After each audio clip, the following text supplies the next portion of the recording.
Hello, everyone, and welcome to the next session of our series, The Pawfect Guide. Today, we have with us someone very special. She is one of the very few female trial decoys, and she's going to tell us a lot about decoying and a lot to do with how women can be a part of this sport. Yeah, so let's welcome Gabby here. Hello, thank you very much for having me on the show today. Great. So, Gabby, to start with, I would like to ask you, can you tell us a little bit about your journey? So, when did you start? What was the moment when you thought that, okay, now this is the time I want to be a decoy? So, did you have such a moment? Yes, absolutely. So I have not been in the sport for very long. I still feel like I'm very much a newbie in the PSA world. But I was introduced to it back in around 2016 by Andrew Sterner. He is our training director at JASD PSA Club. And at the time, I was just a pet dog client. I had two Dobermans. One was very much an issue Doberman, and that's how I got referred to him as a pet dog trainer. It was to work with my dogs. And once I met him and talked to him about my goals for my dogs and where I wanted to go with them, he introduced me to his PSA club that he was just starting at that time. And I was very quickly hooked. And then he had the very smart forethought of realizing that my dog might not necessarily go very far. He didn't quite have the gumption for it. He showed some attributes for PSA, like maybe a PDC, but definitely nothing upper level. And he asked me one day, he's like, hey, you want to put on a suit and take a bite? And I was like, sure, that sounds like a great idea. And really after the first time I was hooked. So we just trained at like a local grocery store in a field off to the side of the parking lot for a couple months until he got his new property. And Wow. that was definitely where I started out in a bite suit. And he just kept putting me in the suit and I kept showing up, and he couldn't get rid of me. Even with my Doberman, I just kept showing up for more training sessions. So he's like, all right, this girl is not giving up on training, so let's invest some more time in her. And I'm really glad that he did. So he's pretty much taught me everything I know, or at least directed me to other experts in the field that I can learn from. We're super lucky that we have Tar Heel just up the road from us. So I haven't spent a lot of time there, but I've definitely tried to take opportunities to go to their clubs as well and watch their handlers work, their decoys work. If I can, talk to Sean Siggins, who is a very famous decoy in the PS world. He's extremely knowledgeable, extremely good at working dogs. So watching them work dogs, you learn so much about reading a dog's behavior and troubleshooting different issues. And at one point, I even brought my dog up there to work through some things that he was working on, just saying, hey, this is what we're seeing. How would you handle this? And show me what you would do. And watching videos. And so that's kind of how I started to learn how to decoy. And then really growing as a decoy was just getting a lot of repetition. I worked a lot of the dogs that were in our club, getting coaching from the other decoys in our club, from Andrew, and just it's a lot to when you put on a bite suit, especially for the first time, you get this really strong adrenaline rush. So the more you can put on the bite suit, the more your body can learn how to calm down and how to handle the situation. And then you can start to think in the suit and be able to troubleshoot. And so that's how I started. And then Andrew also introduced me to my dog, Axel. So he's actually bred at Just Another Sport Dog out of Lena, and then Danny from State Line. And so he was born and raised at our club, and now he's about to be 3 this month. So I've been raising him in our club atmosphere, training him for PSA, and he loves it, which is great. It's a lot more fun working a dog who wants to do the sport than begging my Doberman to do the sport. And he's like, it's not really for me. So we're working on our PSA journey, learning together. We got our PDC in January, and then we just recently got our first leg of our one. So hopefully we'll get our second leg in August in West Virginia and have our eyes on nationals. Hopefully we can get there if coronavirus doesn't delay it or cancel it. So, yeah. Wow, congratulations on that, Gabby. That's great. Yeah. Okay. So moving on to the next question that we have, and I'm sure a lot of people have asked you this. So have there been any struggles being a female in a protection sport like PSA, and how do you overcome them? Yeah, absolutely. I would say there's probably, for me personally, been about three main struggles that are somewhat unavoidable. The first one I would say with the biggest struggle with being a female decoy is we're all held to the same standard, which I think is great. I think that's definitely how it should be. And so somehow I have to find a way to compensate for being smaller and not being as strong as the men.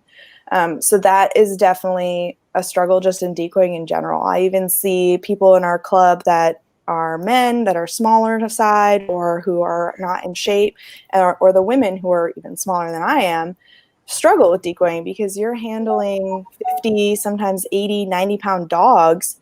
And if you're only 130 pounds yourself, that is really hard then to be able to manage a dog that size who's fighting you. So how I mitigate that or compensate for that is I really have to stay on top of working out, and not just cardio, but really strength training.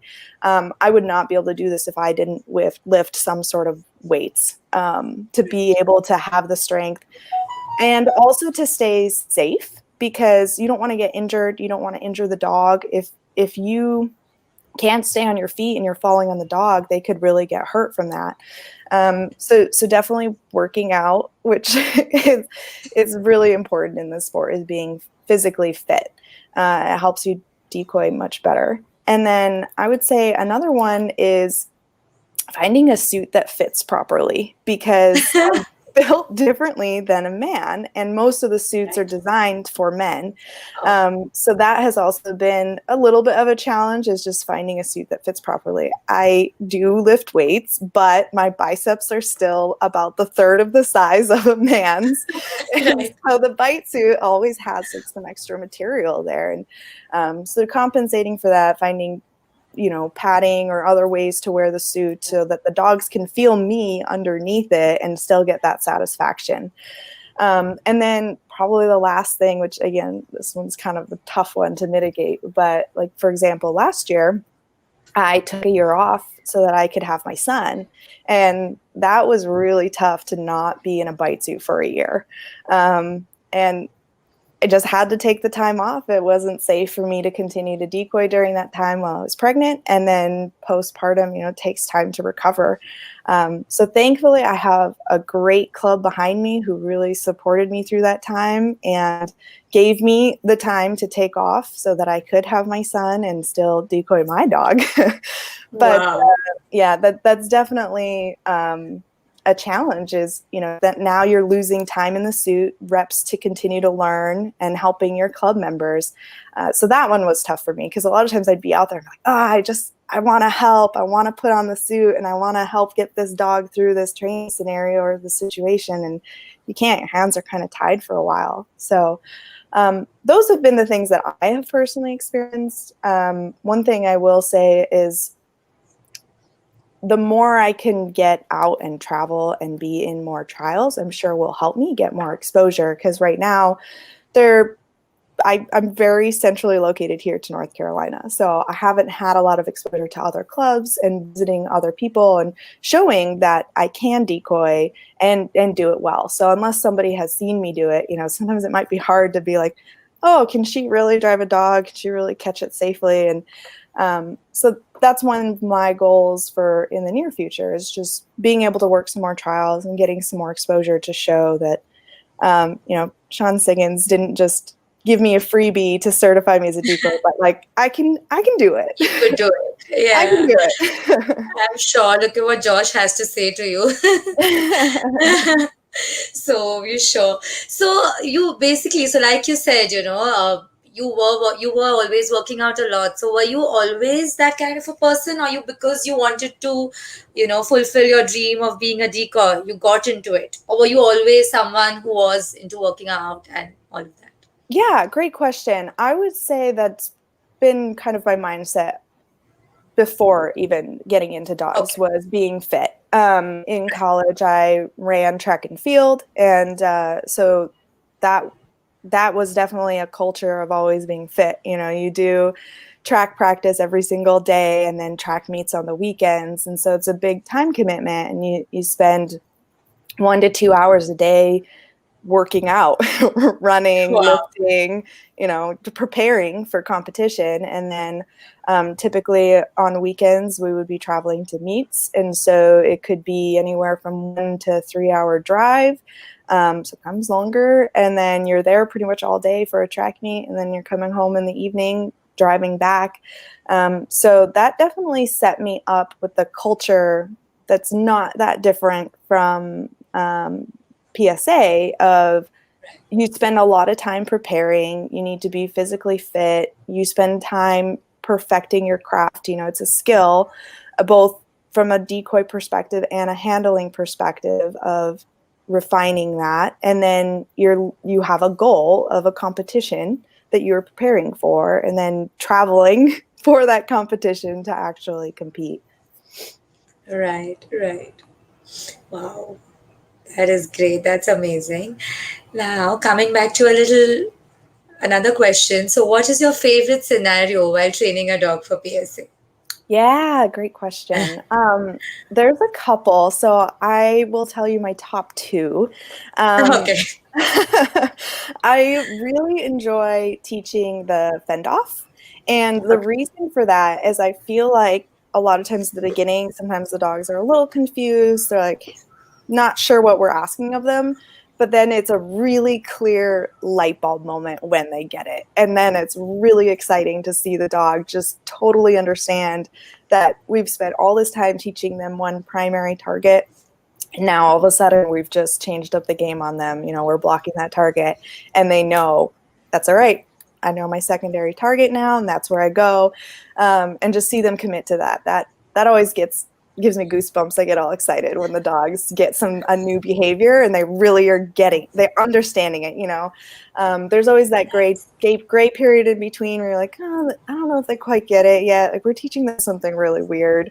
Right. But when they get it, that part's really exciting for me. And then probably my second favorite scenario to teach is the redirect. And the reason I think it's really fun is when you get it right and you have a good team working together, it's like a dance, like a choreographed dance happening, because there's so many moving parts when you're teaching a good redirect. Your handler has to have good timing for when they're calling out the commands. Your decoys have to have good timing for coordinating with the handler and the opposite decoy on the other side. Having somebody that can think through troubleshooting if something's not going perfect, grabbing your leash, letting go of your leash, waiting for your handler.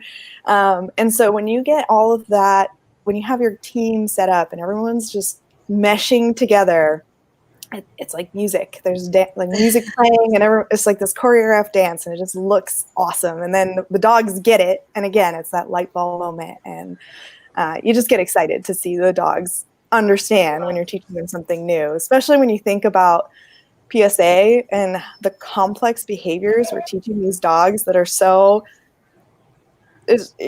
mind-boggling. You're like, how do we teach these dogs to do these crazy things? And then they do it, and you're like, that's amazing. So that's what gets me excited as a training decoys, is really just seeing the dogs learning and understanding something new. Right, right. I think I've seen this video of yours, one video that you posted where it was you and someone else. I don't remember who the other decoy was, but I think you had posted this video of the Yeah, I know. rebate. I know recently we've been teaching one of our handlers who's working on his PDC, and so we're starting to show him level one behaviors is Clover and his dog Uhtred. So we're teaching him the redirect, and I'm directing our decoys on what to do. And it went very well. So we're very excited about that. Nice. Yeah. Wonderful. So, Gabby, moving on to the next one, like you right now said, being a training decoy, you have to do, a few things. So, how different and difficult is it for a decoy to switch his mindset while training a dog and testing a dog in the trial? So, since you do both, Yeah, so how is it? absolutely. I would say it is definitely a very different mindset to be in, and it is difficult. And it is one of the things that I definitely want to get into more trials to get more trial experience and get more experience with testing the dogs and seeing more trial scenarios. It'll help me in many ways. One, preparing my dog for trialing because I will get to see more scenarios and get to see more of it from the judge's perspective and the decoy's perspective of what I need to prepare my dog for. But I think the more trials you do, the better you get at getting into that mindset. And one of the challenges that I run into is I am so used to being a decoy from the training perspective is really turning that off and saying, okay, we're testing the dog, we're not helping the dog. And not just, okay, let's test the dog to the point that, I don't want to test the dog to failure and just turn off my mind and not be listening. You have to always be, okay, what is the judge looking for? Let me test the dog, put the amount of pressure that the judge is asking for, because if it's a PDC versus a level 3, that could be a different amount of pressure. Even level 2 to level 3, you have to be very aware of that. And then saying, okay, if the dog doesn't do exactly what is expected of them, that is where I think it really becomes challenging of what do I do next? Because a lot of times in training, we're going to somehow salvage the scenario so that we still get a positive rep out of the dog. We don't want to lose progress with training. But in competition, a lot of times it's going to be very different of like, okay, now we're just going to move on to whatever was next in the trial scenario. So that's very difficult to think in your head, okay, let's not just fix the current scenario. Now we're moving on. Like, all right, let's just move on to what was next. And then you also have to remember, wait, what was next? Right. In like level 2 surprise scenarios and level 3 surprise scenarios, it's not predetermined in a book that's pattern trained that you can memorize. It's on the fly. The judge is walking you through before the scenario. Okay, now I got to remember what is next, and you got to think really fast on your feet. So that's definitely what difficult things that you have to do, switching between a training mindset versus a trialing mindset. And when I'm trialing, a lot of times I try to think, okay, I need to put an adequate amount of pressure on this dog. I also need to be as big and as full of pressure as the guys are because I'm not as big as them. I'm not as strong as them. So I have to make up for that somehow and appear bigger and bring more pressure in order to meet their level. And if I'm doing a handler attack or a curve chest or something like that, being all right, I got to be going as fast as the guys, and I got to be as strong as the guys. And I got to drive as hard, and I got to do my stick hits, and so that's definitely some of the challenges between the two. Wow. Yeah. Great. Absolutely. Yeah, I can only imagine. And especially if you have trained the dog and you are trialing, I'm sure it's going to be, a lot of things, right? At Yeah, that point. yeah, and Uh, I mean, I definitely don't want to give anyone favors, so I want to give that dog the yeah, same picture I would give everybody else. And sometimes I think it almost works to their disadvantage because I know their weaknesses, and I'm like, oh, well, absolutely. I know how to get this dog to break. And you have to be fair, right? You'll have to, Yeah. while being a trial decoy, you'll have to do it. Wow. Mm-hmm. Wow. That's a crazy switch. Wow. Okay. So moving on to the next question, Gabby. What is it that you observe in a dog and a handler team when you see them on the field for the first time? Anything. Like, what is it that you observe? Yeah, I think a lot of it also depends on, what part of the routine that I'm watching. If it's the obedience routine, then I have a chance to really see the two of them working together. And I've always found myself watching the dog. That's what I do during trials. I just watch the dog pretty much the whole time. And sometimes I have to remind myself, like, hey, look at the handler too. Like, they're on the field as well. But I really just like to watch the dogs, and you can see a lot in their energy and how focused they are on their handler, or if they're anticipating anything, and just a lot of times I'll be like, oh, I wonder, if Jerry, the judge, or whoever, if they're taking points here, if they saw that, or if that's okay, and how much is that going to cost them? Because I'm thinking, okay, well, how is this going to affect my I'm on the field and doing the same thing. And Right. then thinking about, okay, I'm curious how this dog is going to look in bite work. Yeah, that's always interesting. Is all right, they're doing really good in OB. How's bite work going to go? But once it actually comes to the protection phase, if I'm a decoy on the field, a lot of times you don't see the dog and the handler team until the dog is coming at you. Right. Especially if you're like doing a handler attack or something like that. A lot of times you're just waiting to get waved out, and then it's in my head the whole time preparing. I'm just thinking, okay, take a deep breath, sight your dog, run through your dog, drive your dog, don't fall. um, Okay. So you're um, just focused on your job more than anything oh else. yeah, definitely a lot of focus on the job. So run through the dog and don't fall. uh, that's a lot of what's going through my head. Great, great. Okay. So Gabby, now India doesn't really have a dog sports culture. Yeah, we only have PSA for the last few years, thanks to Jerry, of course. He's been really, really helpful to get the sport to India. So what I wanted to ask you is, like, can you say something to the Indian pet parents here who are watching this? So a lot of times what happens is pet owners think sports are only for the experts. Yeah, they feel this is only for the trainers and only for the experts. So how can sports even help them with their bond with their pet dogs, or something for them? Can you say something to them? Yeah, I think I'm a perfect example of somebody who is not an expert. I had no experience training dogs prior to PSA except for my pet dog and going to like pet dog training sessions with him. Um, and it's something that I am got a long journey ahead of me to continue in PSA and to learn things, but being a part of it, I do it as a hobby, and I've still been able to be successful in the sport. I a certified PSA trial decoy, which there are a lot of those, so that's not the biggest achievement by any means. Like, I've never done a regional event or national event or anything like that. And but I've also been able to get my dog a PDC in his first leg of his one. And this is just my hobby. So it's not my full-time job. I don't train dogs as a full-time job. I'm actually an associate program manager for a defense contractor in the area. So I'm a desk jockey. Like, I sit at a computer all day, every day, and I'm on the phone and running numbers. I don't train dogs for a living, but I get a ton of satisfaction out of being a part of PSA. And if somebody was on the fence about, hey, do I want to join PSA? Do I want to participate in the sport? I would say that it is a very big time commitment. It's probably not the sport for somebody who just wants to do it, once a month or a weekend warrior. Like, there is a lot of time that goes into training your dogs and structuring the life for your dog.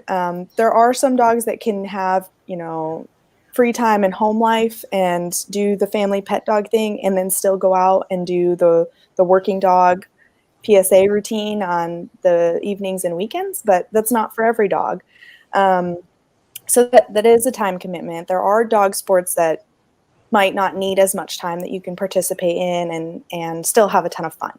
But where I get a lot of satisfaction out of PSA is it's not just the relationship that I have with my dog, it's also the community is amazing. You really have to have a good club behind you as well to be successful. And I'm extremely fortunate that I have an amazing club behind me, supporting me. We've got a great training director who has committed and spent so many hours and times in building our club and training newbies, like new handlers and new decoys, so that we always have somebody who can help and who can jump in a suit, and people who are learning and developing, because PSA is a revolving door. There's people coming in and out all the time. So we always need to be building up people and training them, so that we have people who are experienced enough to help our dogs get through the sport. But it's such a great relationship that all of us have together. We're supportive of each other's success and help each other How through lovely. training. And so it's not just, oh, I'm training my dog how to sit, or I'm training my dog how to run downfield and bite somebody, but I'm doing it with this amazing team who supports each other, and we travel together and we go to trials and we help each other out. And like these people, I spend a ton of time with them, and so they're my friends. We know each other well and support each other. That's more than just dog training to me. You have this camaraderie with your club that you're training with. And then I really enjoy something that is going to push me and challenge me, and competing is exciting. It's a lot of fun to compete. You know, you're not always going to win, but being somebody who did sports growing up and in college, I've been raised to be in competition field. You know, like I'm the kind of person that if I don't have something I have a goal and working towards, then I get bored and I find something that I'm going to compete in. So I would say for people who are just pet dog owners and who, you know, think it's just for the experts, I'd say that's not true. I think anybody can do it, as long as you're willing to put in the time. Anybody can learn how to be a part of PSA and to handle in PSA. And I'm not the only one in my club who does it as a hobby and has another job that's not dog related. We have other club members that are that way too. And in PSA, there are other people who have been very successful in the sport. I mean, look at Stacy Beller, who got a 3 on his dog, and he's not a professional dog trainer. So it's definitely doable. It's possible. I think having a good club behind you is an important part of that, but it's also a big part of the fun part of that too, is having a good club Right. behind you. Wow, right. I hope that is going to motivate a lot of people. Okay, so now speaking of newbies, how can someone new to the sport learn to decoy or prepare for certification? Absolutely. So earlier I referred to like new people in a suit. You get that big adrenaline rush, and it can take time before you can really think on the field while you're in a bite suit. So a big part of it is definitely getting a lot of repetition. If you are new and you're new to the sport and you want to decoy, definitely hook up with a club and offer to like just volunteer to be in the suit as much as possible. Even if you're not taking bites, being in the suit and being on the field is going to help, because you're still helping the individuals with obedience if it's just a distraction or running around on the field. We always need another body on the field who's willing to get hot and sweaty, especially in North Carolina where it's really hot in the summertime. It gives our other decoys who we do need to take bites a break, because otherwise they could be in the suit all day and not really get much of a break. And it's still hard work to run around wearing a heavy bite suit. But getting as many reps as you can really will help your body to calm down when you're in the suit and you are getting bites. So volunteering for the easy things and getting as many reps as possible. Also, refer to, there are a lot of resources available online. So definitely like reading Jerry's book, Controlled Aggression, super helpful. I'm somebody who seeing something happen and reading the theory behind it really helps me to understand. If you're just telling it to me, it's going to go in one ear and out the other. I just know that about myself. So when I want to learn something new, I always try to find something that I can read or see a picture of it, because that'll just help me to understand what is going on and see the big picture. In PSA, it's a lot of times we're breaking things down to the minute elements of the training with the goal and the mindset of what's the big picture, what's the end picture. We're always looking at that level 3 dog, but a lot of times you have to train the little mini elements, getting that little baby dog ready for that. Absolutely. And then when preparing for certification, I would say work out a lot. Make sure you are fit, especially the last certification that I watched here in Sanford recently. They worked those decoys very, very, very hard. So be ready for a lot of tire drags, carrying your tire around, doing wheelbarrow pushes with your tire. Get very familiar with your tire, and Okay. and definitely catch a lot of dogs. It's a very technical sport in PSA, and we teach our dogs to run full speed down a field at a decoy and not get hurt. So we have a lot of expectations for our decoys to catch safely and be able to leave that dog off the field the same way that they came back on the field. So I'd say catch a lot of dogs and work out really hard and be ready to still be able to think through being able to catch a different dog and listening to your judge or to Sean on the field giving you instructions even after you're really tired. And the best way to simulate that is if you're at club and you're in the suit all day, which I think it's a good thing that we're testing our decoys that way, because at a trial, it's hard work. And sometimes you're going to have, you can have 25 dogs in a trial that sign up. And if it goes across, day one is a full trial, you've got obedience and then you've got bite work. And then the second day, you can have another 25 dogs sign up. It's not common, but even if you have 12 dogs sign up, it's 2 days of decoying all day and catching a lot of dogs and working a lot of dogs. And in your level 2 and your level 3 scenarios, it's a lot of bites. Those dogs are biting a lot. And you need to be able to still give the same amount of pressure at the end of the day on Saturday and on Sunday as you did for that first dog at the beginning of the day. So be ready for a lot of sweating, some bruising, and be well take good care of yourself. Be well hydrated. Make sure you're eating right, so that you have the energy to get through all of it. Right, absolutely. Yeah, talking of being bruised as well, I saw Josh in the Pune trial. He nicely got hurt and he was absolutely okay. I think y'all are just trained for it, right? Like, there's nothing. He just went on to catch the next dog. Like, Yeah. we all were like, okay, are you okay? Yeah, it doesn't matter. So I think y'all are just, your mind is trained for it. Yeah. Wow, great. Okay, moving on to the next question, Gabby. What have you seen causing more problems for a dog in a trial? Seeing new props to add pressure on the bite for the first time, or the way a decoy uses or presents them? Yeah, absolutely. One thing I've seen, especially in the level 1s, are sometimes with like the handler attack, the double can curtains. It's a lot of pressure for a dog. It's coming out really fast.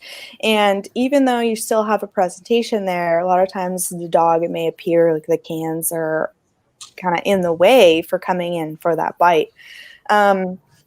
That can be a lot of pressure. I know too, sometimes even just the seated decoy, if you have something different with your distraction that the dog hasn't seen before, or that it's in a new context, that could throw your dog off. Either a tarp that's different than what they're used to in training, or something that is prey-like that they're not used to seeing. Maybe you've proofed them off on a different type of equipment, and then now you're somewhere new and like, oh, that looks interesting. Right. Just thinking of the level 1s, those are some things that are common I've seen where dogs might mess up. And in training, we take a very we try to do things slowly. We don't want to rush the dogs through showing them new distractions or new things. So breaking it down into components and showing them gradually, which I think has been very successful for a lot of our dogs. So with the can curtains, a lot of times we'll start with it just off to the side and then slowly bring it in closer and closer. Similar thing with like the box wall or the bucket of balls is showing the dogs just off to the side as they're coming in for a bite. Look, it's the ball getting thrown. And they quickly realize, all right, no big deal. The ball is off to the side. It's not affecting me coming in for the bite. They're still coming in very powerfully with a lot of speed. And then just slowly working, I like to call it like working your clock of just bringing that item closer and closer in. And the dog almost like doesn't even realize by the end that now the bucket of balls are getting thrown over top of them, or they're running through the boxes, or those can curtains are on their head or on their side or under their belly, because we've introduced it slowly and gradually, working that clock in. And it's all about reading your dog. So if you see the dog continuously pushing and not hesitating through the bite, then we can work the clock a little more quickly. If you see the dog hesitate or get pulley or do something where they seem uncomfortable, we just slow down on the clock and maybe we stick at one of the positions a little bit longer until we see that pushy behavior again, and then we progress. I think that's a big thing with the various scenarios that you have, is just trying to show your dog as many pictures, as many distractions as possible, and introducing it gradually to show, all right, well, I already know my dog can run downfield and bite a decoy, or I already know my dog can drag in and bite a decoy in a building or something like that. So now let's do something they know how to do. We'll introduce a distraction very slowly off to the side and slowly increase that pressure. Okay. Okay. Great. Wow. Okay. Now we've spoken about pressure, but still about props, but even generally about pressure. So when and how do you recommend adding pressure in bite work?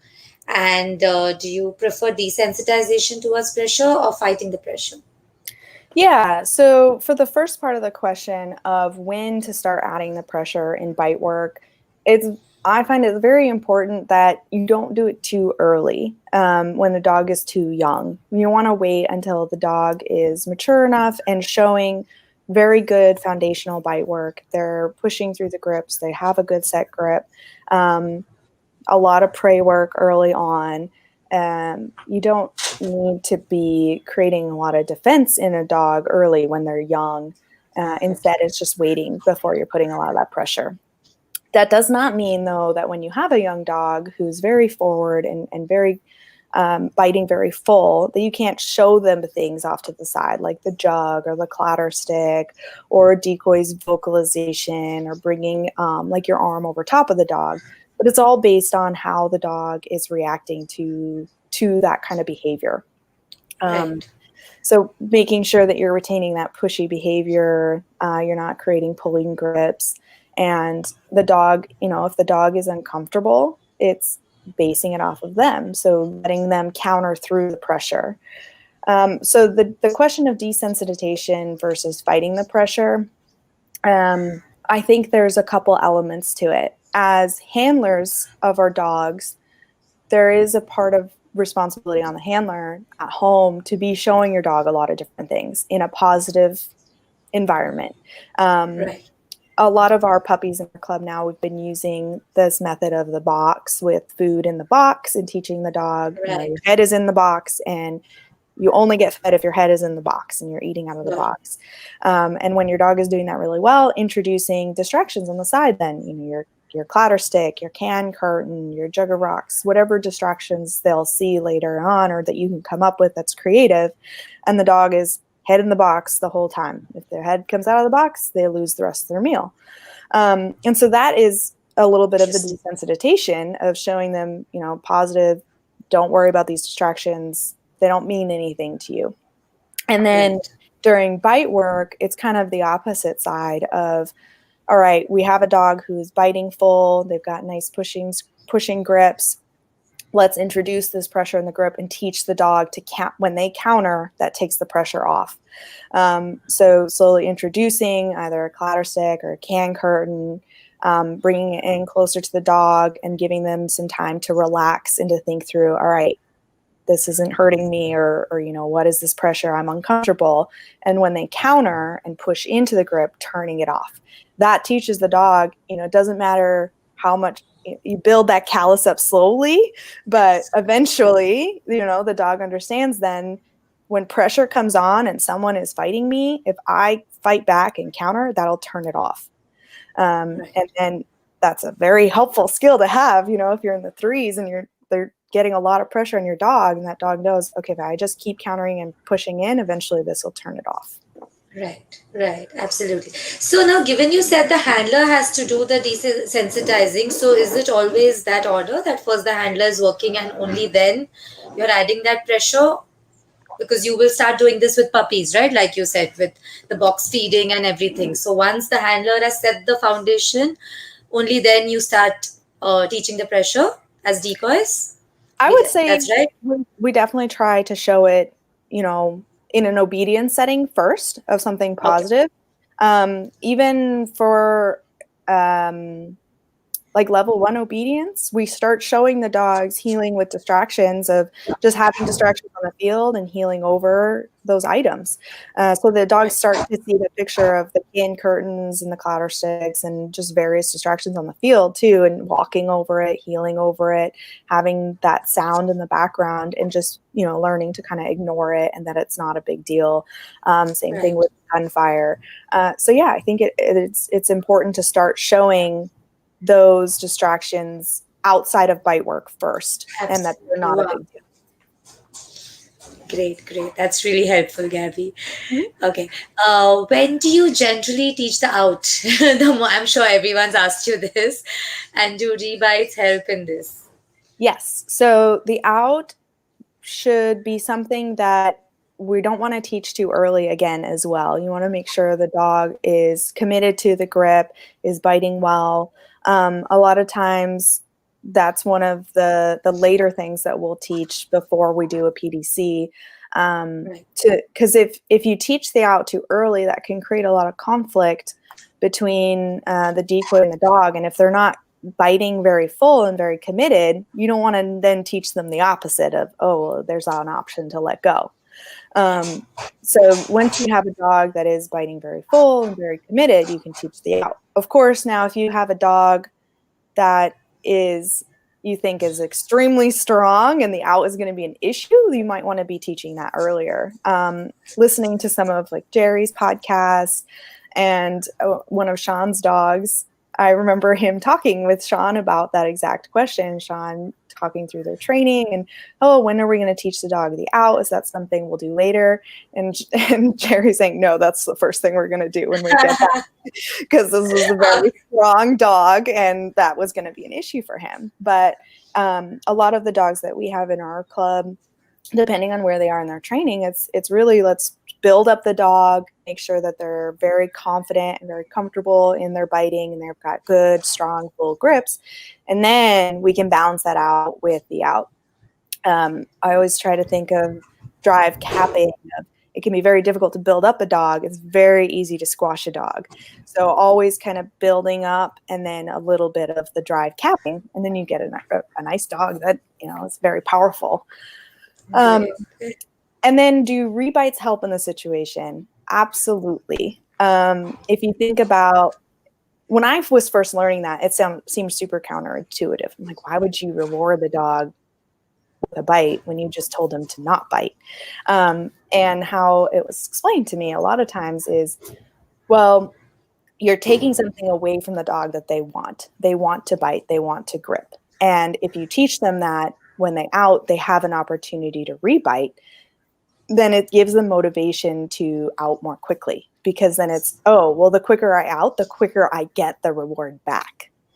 So definitely the rebites I've seen do help a lot, especially if a dog is getting really dirty, because a lot of times it's like, well, I'm about to lose it. I don't want to lose it. You're going to take this away from me. And so they start to get dirty because they don't want to lose it. But if they know, if I out and I'm clean, there's a chance that I will get a regrip. And when we introduce those rebites in there, you'll see that dog out very fast, and they will sit and just be so focused on that decoy waiting for that rebite. They're just vibrating with that energy of it's going to come. If I just sit here and I'm perfect, that rebite will come. So yes, I would say that it does help in this situation. Right, right. Does that run a risk for the cheap bites though? Because I've seen a lot of dogs then going in for the bite even before you've told them. So, how does one avoid that? Yeah. Yeah, and it has to be everything in PSA and all the things that we train has to be a balancing act. You don't want to teach the dog that then they get a free bite.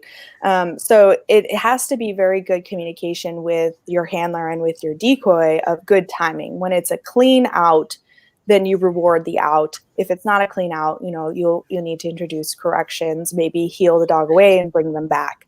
That's also something we've seen helpful with the level 1 dogs is as they're learning, they're out and guard or you disconnect from the decoy is we don't want to pattern train because the dogs will start to anticipate and then they know, okay, if we're going to go up and eat and disconnect from our dog and they're getting dirty, we might heal away and come back to the decoy and then rebite or out them, heal away, come back, heal away, come back like a couple times. And then the dog starts to understand just because we are disconnecting or leaving the decoy doesn't mean that I have fully lost my opportunity to rebite that decoy. There is a chance that we're going to come back and then I will get another bite. Or just because the decoy is stepping back doesn't mean they're leaving. They might step back in and I might get a rebite. It's the same thing with the out. If they out, there's a chance for a rebite. But if they're getting dirty, they're going to get a correction. Right. Wow. Got it. Okay. My next question about the equipment. Yeah. So, have you witnessed dogs having equipment bias, and how would you train to eliminate this? Yeah, so for the equipment bias with our younger dogs, I think it's important to progress them across different types of bite equipment and teaching them gradually. If you're starting with a bite pillow and then progressing to a sleeve and other items like that. And if they're focused on, like if you're trading equipment, they're still very focused on the first piece of equipment. Sometimes we found, well, if you get a second piece of equipment that has equal value, the dog learns that, okay, I spit that equipment, but there's an opportunity for me to get it again if I leave that piece of equipment. And you can also kind of show that in obedience if you're playing the 2-ball game with your dog of, I know I'm telling you to let go of this thing that has a lot of reward for you, but it's because I have something of equal value for you Right. over here. And your dog starts to learn, okay, even though she's telling me to let go of this and I don't want to let go of it because it's got a lot of reward, it's because they get this hope of, well, maybe there's something of equal reward for me over here. So Right. once you start playing that trading game, the dog will start to leave the first piece of equipment for the other one. And then you can also start introducing and progressing up to the next level of equipment. And typically, once the dog starts to learn the trade game, it becomes pretty easy that they'll leave the first equipment. Hopefully that answered the question. You did. So I just have one follow-up question there is that a lot of times with the new equipment, I've seen dogs who bite on the pillow, very comfortably. They carry it around well. The minute you move to the sleeve, the bite starts getting, very chewy and they don't know how to carry it. They start banging it more on the floor. So any suggestions on that? Yeah, absolutely. I think the biggest thing I try to remind myself is whenever we progress to the next step, and this is in anything, whether it's obedience or bite work, even if it's something you taught your dog at home and now we're bringing to a new location, is as soon as you change something, expect a lot of the other things to kind of take a step back. And what I mean by that is, like, if you had a dog on one piece of equipment and they are doing really well, they've got good full pushing grips, you can put pressure, not pressure, but like oppositional reflex, and they're still pushing through that. They can carry it around. They're doing it in a building, no issues. They're fully committed on that piece of equipment.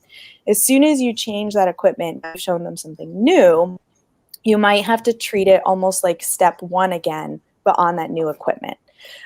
So introducing it the same way maybe you had introduced the pillow, or Hmm. like say we use our bite wall a lot with our dogs. which I find is very helpful with creating that very confident dog that can push through and doesn't need their handler always next to them pulling the leash.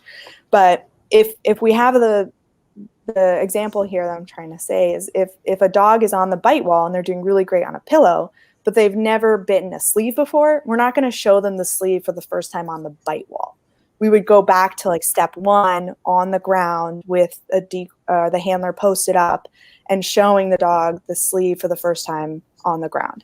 And you might see those kind of beginning behaviors again of, oh, I'm not sure, this is a new material, this is a new feeling in my mouth. So we'll just take it very slow with them to show them it's the same thing. I expect the same behavior from you on the sleeve as I did on the pillow, working those grips. And then only when they're showing those nice committed grips on the sleeve would we move up to maybe the bite wall or something else, progressing them forward. And if you're still having issues with them on the sleeve, you might have progressed them too quickly and you have to go back to the previous pieces of equipment. Got it. Great. You have someone, I think this is a friend of yours, no drinking Saturday night at all. Yeah, that is our training director, Andrew Sterner, is telling me not to give away all of our training secrets. Okay. Hi, Andrew. Okay. Okay. Moving on to our next question. Can you tell us a little bit about drive channeling? Yeah, so drive Um, channeling, kind of changing I, between a prey drive versus a defense drive. A lot of times it's important to show the dog the two pictures. Obviously, in PSA, we put a lot of pressure on dogs in a trial setting. So the dogs need to be able to channel between the drives so that they can also think on the field. We ask of our dogs a lot, and especially in the upper levels, being able to take a bite, take a ton of pressure, and then channel back into obedience is a big deal. So if we need to be able to teach our dogs that, okay, go bite this decoy, handle all this pressure, go through this crazy scenario, and then now I'm going to ask you to channel back into obedience, think again, focus on me. So it's a lot of building the dog slowly again, of showing them the calluses of, okay, this is our bite scenario. Now maybe if we can't get our dog to focus, we need to separate them, and doing it gradually and building them up. But it's very important, we show this early on, that even though we're doing bite work, after bite work is over, I still expect obedience, or leading up to bite work, we still expect obedience. right, absolutely. So, what could be the issues related to this? Probably if you've done too much of something, or Yeah. So again, PSA is all a balancing act, right? You could go too heavy on obedience, and then now you have a dog that's not going to leave your side to go downfield and take a bite, because you've really hammered into them control or holding their down, and then they're not going to leave. And so it's a balancing act. That's the game, right? When you're getting ready for a trial, is how do you balance that just right between the bite work and the obedience. It's a balancing game for sure. absolutely great. Okay. Now, this is something about you and your dog. My next question. So, is it easier for you to handle your dog Axel in a trial now, since you have seen the decoy side of the sport very well? Or do you think it doesn't really matter? I would say it definitely helps. And from a trial perspective, it definitely helps. And then from a training perspective, it really, really helps. I can better understand what my dog is working through when I'm handling him. And I find it also helps me better adjust on the fly. So our dogs typically, we set them up for a scenario. We say, okay, these are our training goals for today. This is what we're going to do. And then you go out and you do it. And then the dog doesn't do what you planned, right? It's like, all right, they were supposed to go and do X, Y, Z, and they skipped Y. They just Right. went some other direction. And so I found that being on the decoying side of that really helps me problem solve on the fly, both in training and on the trial field. Of I've seen more scenarios. I've seen the dogs kind of work through the issues and problem solving of, okay, there's a chance that, we're asking the dog to do A, but they might not do it. They might do this or that. How am I going to handle that if the dog does that instead? I also try to think through the possible mistakes the dog is going to make before we start, both from a handling perspective and a decoy perspective, because it can be very difficult to think of those things really quick on the fly. Timing is so important with these dogs. They speak a different language from us. So if our timing is off and we miscommunicate to them, we can't go back and be like, oh, I told you the wrong thing. That's not actually what I wanted. I want you to do something else. Like, they're just going to understand what we show them. And it can be very difficult to communicate with them. And so I try to think of ahead of time, like, okay, this is what we're asking, but what if the dog doesn't do it? Or what if they make a mistake? How am I going to handle that? And so decoying has definitely helped me in handling of Axel, and with on a trial field too, being a decoy, you get the opportunity to hear other decoys and the judge on what they're looking for, and hearing the critiques, I think, has also really helped me in preparing Axel, because I know they're going to say, oh, this is what I'm looking for this scenario. This is how I want you to present to the dog. This is what the out should look like, or what did the grip feel like? And being able to see that other side of it and seeing how it's judged definitely has helped me to be a better handler. Wow, great. Okay.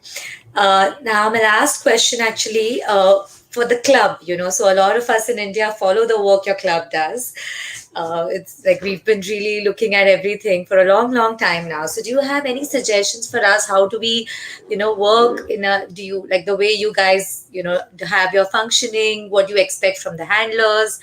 As a decoy, what do you expect from the handler? What should they do during your practice, or before the practice, or after the practice, or the other way around, like when you are Yeah, the handler? So, since you absolutely. are on both the sides of the sport, so Yeah, what yeah, suggestions would you have to have a good club culture? So you achieve a absolutely. lot as I think that is a very important question. And I have to give credit a lot to our training director, Andrew Sterner, here, because I think he has put in blood, sweat, and tears into our club and building a very good culture and structure of our club. It's not easy. And he has done a great job of dealing with different personalities and different training challenges. And I would say one of the most important things that I think he's really emphasized with our club is you have to have the right people in the club who have the right character and right attitude towards training. Unfortunately, if you have somebody that is not committed or who has a bad attitude, that can poison the attitude of everybody else in the club too. right. So Absolutely. that's definitely important, is kind of being selective of who you let be in your club. We spend a ton of time together. You deal with a lot of difficult situations. People get hot, you get tired. It's a lot of hard work. Sometimes training doesn't go as expected. And so people who are resilient and able to just push through that and still work together is definitely really important. Also, I would say setting really clear expectations and guidelines is important. Something that has helped with our club is Andrew will actually write it down in a contract on paper, like what is expected. Like not leaving club early all the time, that you're showing up for sessions or you're communicating. He's very understanding. Like, if you have to work, or if you have a family emergency, or if you have something that comes up, communicate with us and we'll, work around it. But if you're just not showing up, that's not going to work, because one, your dog is not going to be getting the consistent training that you need. Two, other club members are still showing up and putting in all the work. And it's not really fair to others who are doing all that work Absolutely. if you're not consistently showing up. And then setting a goal. Yes, we do this sport for fun, as a hobby. But we have members in our club who are professional dog trainers and take this very seriously. This is a way to showcase your ability as a dog trainer and to almost in a way be credentialed, because there aren't in the United States, really like very many standardized credentials for dog trainers. And so competing in a sport is a really good way to show, yes, I can train a dog and I can title a dog. This is my title. I have done it. I can show you, like, I've been judged by a third party and Right. done it. And so definitely setting very clear guidelines and goals. I think it's important to set a goal of, hey, I want to compete with my dog. This is the level I plan to compete on, or what I'm working on right now. And this is when I'm trying to do it. Of course, we base it off the dog. Some dogs aren't ready when we hoped they would be ready. But setting a goal helps us to create a training plan and a schedule of saying, Right. okay, these are all of the behaviors I will need to teach them. And if I want to try and teach them by this date, then I need to, hit these milestones, because there's so much we have to teach these dogs for PSA. And if you're just lollygagging along, you're never going to teach to them. You're never going to get it all done. So those are some important factors. And then having consistent club days. Like, we meet every Wednesday and every Sunday at the same time. And I find that's really helpful because everyone has a schedule. We know when we're meeting and how often. It's always the same days and it's repeated. So that also helps with our dogs because they have a schedule. And then we know at home, if we have to get training sessions in, we can fit those in between club days.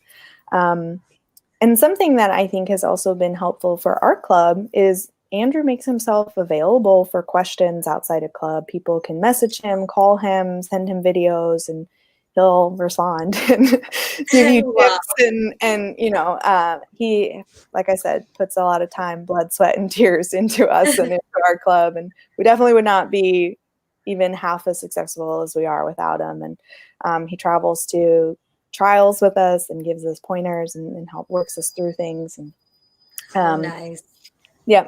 And so same thing for like our decoys is setting expectations and guidelines and creating motivations for them to even want to decoy. In our club, if you certify and provide your own bite suit, contribute to the club, then you don't have to pay club dues. And so that's a motivating factor of, okay, well, I want to continue to grow myself as a decoy and grow. And then you get a benefit back because it's a lot of work to decoy. It's hard. And so we try to reward them back for giving us that time and sweating in the suit for us.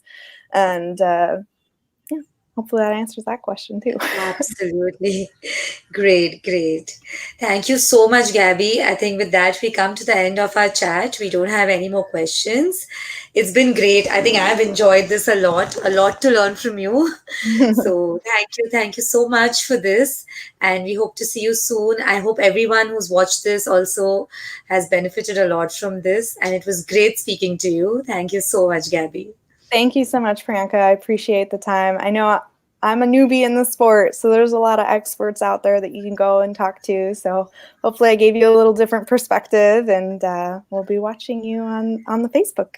Thanks. Great. Bye. See you. Bye.